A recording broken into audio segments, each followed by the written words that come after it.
Nino. We're going to maybe use this first segment of Pizza Talk today to get to know you a little bit and to hear a little bit about your journey in the pizza world. Because you're a pizza champion, you're a pizza genius, as far as I'm concerned. You create some amazing original pizzas, and also using traditional form. You could do everything. You do acrobatic dough tossing. You can do it all. And you've got your own video programs out there. What is it? The Brooklyn Pizza Crew? Is that what it's called? Yeah, Brooklyn Pizza Crew on Facebook, YouTube, Instagram. Yeah, so that's something that if you haven't already seen any of his videos, go see them. They're a lot of fun. He's been chronicling, his own journey, and in not just in Brooklyn but everywhere. And he's pretty well connected within the whole pizza world. So everybody knows you there. And a lot of the people who watch these videos are not necessarily part of that community, but are more home pizza enthusiasts as well as professionals. So it's kind of hopefully introduce you to a new audience today. But Nino, Yeah. while we've got you here for this segment, let's talk a little bit about your own how you got to this moment in time where you're so well known and doing so much in the world. That's a long story. Well, let's start with when did you start making pizzas professionally, and how did you get into that whole profession? So yeah, when I was a kid, I knew a couple guys, Brooklyn guys, and I wanted to be around them. They were like cool dudes, and like they'd hang out at the cafes and drive around nice cars and this and that. And I started hanging out in the pizzerias like when I was like 12 years old, and like I'd go in the back and I'd prep vegetables, I'd mop floors. I do it for free every once in a while. The old man Angelo would, he'd throw me $30 at the end of the week. Yeah, After for the whole week, and I felt it's so a good lucky. deal. Yeah, when that happened. And then eventually, I wanted to learn how to make pizza probably like a year. I mean, the whole time I did, but probably a year after. So I just started to, I started to ask, and like these guys were like, Tommy and Mo, they were like, no, we're not going to teach you. And I'm like, all right. So I started buying pizza from the place across the street, bringing it home, whipping out the flour out of my mother's house, and then, doing it on my desk. And within a few weeks, like I had it down because I'd watch them all day. Then I'd go like stretch out like 5-10 doughs at night in my room. My mother wanted to kill me.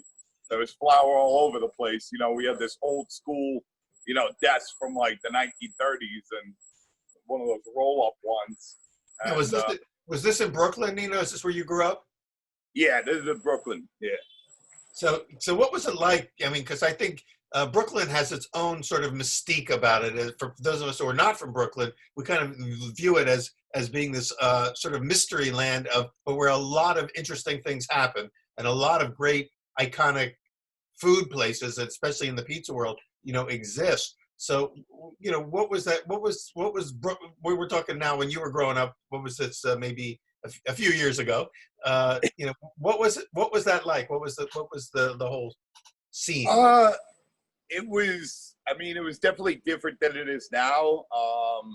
But I mean, it was great. I mean, I grew up between New Jersey and Brooklyn like my whole childhood. But by the time I was a teenager, I was like 100% in Brooklyn, like all the time. Like you couldn't get me out of here. My mother was like, I had my own apartment by the time I was 16 years old. So it was a time. I was really lucky to like catch like kind of like the tail end of it. But there was different crews on every block. There was different cafes on every block. People in the summertime used to hang out till like 2, 3, 4 in the morning, like just on the street. Not like in the bar, like getting wasted, just like in lawn chairs on the block, just, sipping their coffee, playing Mr. Do on the arcades, a little on the back. And, I mean, it was crazy. It was like nothing else. But it's huge. Brooklyn is huge. It's like one of the biggest cities in the country. Independent of Manhattan, it's a big city, but it's got different sections. So what part of Brooklyn? I know Williamsburg is where you are now. Called Gravesend, which is like kind of near Bensonhurst, north of Coney Island, east of like Ocean Parkway and like Marine Park. So yeah, there used to be, you know, there was a lot of pork stores. There was a lot of, you know, you had the octopus lady. You know, you had the old billiards halls, and you know, it was like a really old school Italian neighborhood. But you know, it came with, you know, there was definitely times, you know, you didn't always back then. You didn't always feel like, you know, you could walk around a corner and get like hit in the back of the head with something. You know what I mean? Who knows? Who's there to fucking stop anybody? You know. Was So, that part of Brooklyn that you were in? That was that I think of that as sort of like L&B Spumoni land or Totonno's land. for sure, yeah. That's Gravesend. Yeah, right now I'm in Bushwick. Oh, Which is that where you are? Is that where you live now in Bushwick? Yeah. I live in Bushwick. I got like you know, I'm in a 3-floor house. We got a front yard. We got a backyard. We're in like, this actually used to be an old school Italian community, and just north of me, there's still a lot of Italians in Ridgewood and Middle Village and all over there. But there's still a lot of cafes and stuff like that. But now this is all like, it turned like Dominican, Puerto Rican, and now of course you got like a lot of transplants moving in. But we've been doing a lot of pizza parties. I've been here for like 2 years. I love it. The first time I was in Bushwick, it was like it looked like a set from like the movie West Side Story. There was all these empty buildings, and it was just starting to kind of get redeveloped. The Roberta's had just opened, and all of a sudden it was like this unknown little neighborhood started exploding on the scene and became a very hot spot. Right. Well, the thing about Bushwick is it's like, you know, Williamsburg has 2 stops on the subway. All right. Bushwick's got like 5. Bushwick's giant. Interesting.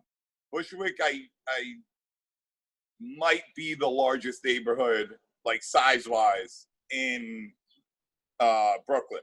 All right, Yeah. it's close to it. So Bushwick's like, there's all these different places. Like if you look down my block's like, you know, I'm gonna show you. Yeah. So my block, like these houses, I did the research on them. These houses, you see like you kind of see the top of them. Yeah. These date back to the early 1900s. And these were like, and all down the block, it's an all tree-lined block, you know, all the fences. But these have like original dumbwaiters in them from back in the day. Like rich people used to live here, like, I don't know, like in the early 1900s. People with like maids, people with butlers. Yeah. And that's why the dumbwaiters are there. Now the dumbwaiter is it's like a utility hardware closet, but you know what I'm saying? Like the tracks are still there, the original cast iron waiter is still there. It's amazing how these things come around, you know. They sort of like fall in disrepair, and then all of a sudden they get redeveloped, and then they explode, and it just takes, usually a lot of times the trigger for all that is food. There's some kind of a food scene going on, or a music and art scene, and it seemed like that Bushwick has really drawn artists and artisans. Yeah, definitely. I mean, now it's north of me. Everybody's moving to Ridgewood because Bushwick's become too expensive. Like, yeah, right. If you missed that window, if you didn't get in. And then, you know, when Williamsburg got too expensive, land developers came out to Bushwick. They bought it up. They bought up like a lot of it, and all of a sudden it was like, you know, you had a 2-bedroom for like $1,500 at a bargain, and then all of a sudden it was $3,200, like right, instantly, years ago. You know, it's been a crazy thing. Now I think, you know, I mean, I've been seeing it on the main streets, on like the old school main streets, like, which aren't the main streets anymore because of the subways and because of this and that, but you know, Myrtle, Broadway, Knickerbocker used to be the main avenues.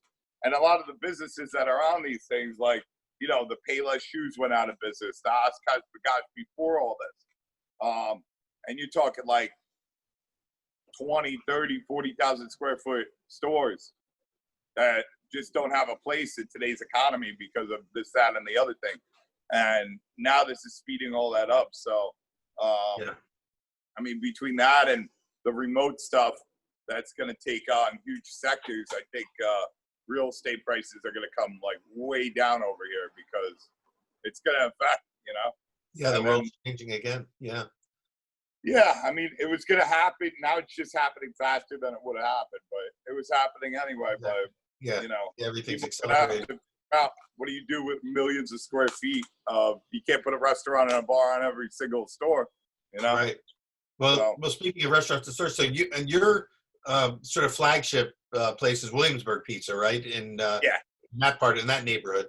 But let's get back to when you were a teenager. Now you're moving back, deeper into the pizza world. When did you start doing it? And saw it as a sort of a path for you and a profession.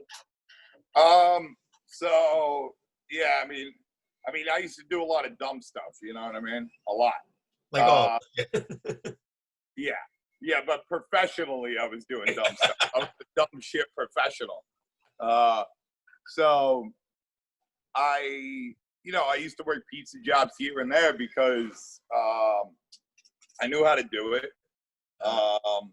and it was such a vagrant lifestyle. Like, if you could make it that if you wanted to be. So back then, everybody got paid cash. Like, yeah, you got paid books if you wanted to back then. So you can, and there was no interviewing process. There was no fill out a resume, and if you have some type of criminal background, you're not going to get a job. It was just like, you'd go to the back of the American Orgy, which is the Italian newspaper. You'd call a couple guys. You'd go in. They'd say, okay, make a couple pies. And then if they liked you, they keep you. And if they didn't, we're good. We'll call you in a little while. You know what I mean? So, I just, I was knocking around with that. And then when I was probably like 20, I was back in New York, and I was working at a few places. I was working at Numero 28, which is an old school pizzeria not old school pizzeria in the West Village, but it's been there a while. They're the first place to do like metro style pizza. They were doing like 14 and 28 inch metros, and you could get it like on the 28 inch, you could get it like 3 different ways, and on the 14 inch, you get 2 different ways. Now I think they have like 4 locations around New York, like all a little bit different. That was when I was 20, so that was like 15 years ago.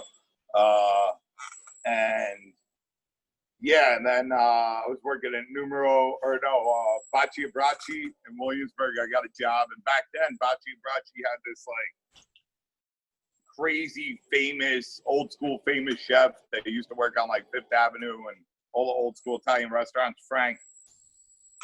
So I started getting into the cooking aspect of it. And by that point, I was, I had a little rubber pizza, and I used to take it on the subway with me and play around with it. Right. And, then I started going to the competitions, and, got a little bit too much trouble for my taste.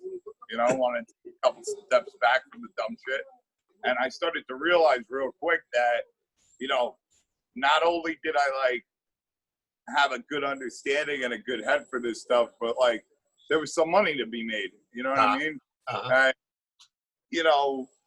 the difference, like doing the dumb stuff, by the time there's bills involved with it. You don't fucking really look at them like bills, but they are bills. And when you look at like the end of the week, it's just like, it's not, what it was supposed to be sometimes. You know what I mean? And the pizza thing always was.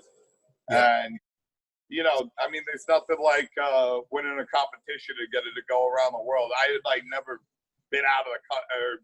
I'd been out of the country, but like I never really, really went around as an adult. So were you entering the competitions as an individual or part of a team? Yeah, I got on the U.S. pizza team. I competed. I was living in Hell's Kitchen, and yeah, I went to the Javits Center and competed. I think I took like second place, and 2 weeks later, I was in Paris, competing in Paris, Paris. Yeah, amazing so that that people was take you around the world like that.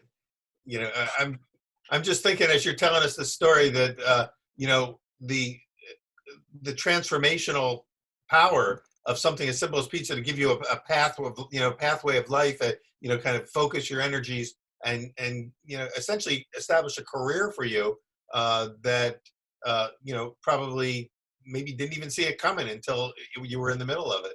I'd like to explore more of this with you. But what we're going to do is we're going to take a break right here. We're going to end this episode of Pizza Talk with Nino Coniglio and continue in part two and get into a little bit more about, sort of now how it's manifest into your work and opening restaurants and doing media work and all the other things that have kind of opened up as a result of taking that step deeper, in following, I call following the breadcrumbs, that the pizza were for you the crumbs that led you, to a whole career track. I'd love to hear more about that. So if we'll take a little break here. Those who are watching, please join us on the next episode of Pizza Talk. We're going to continue with part two with Nino Coniglio. He's coming to us from Bushwick in Brooklyn, and I'm here in Charlotte, North Carolina. We're going to continue on the next episode. Thanks for being with us.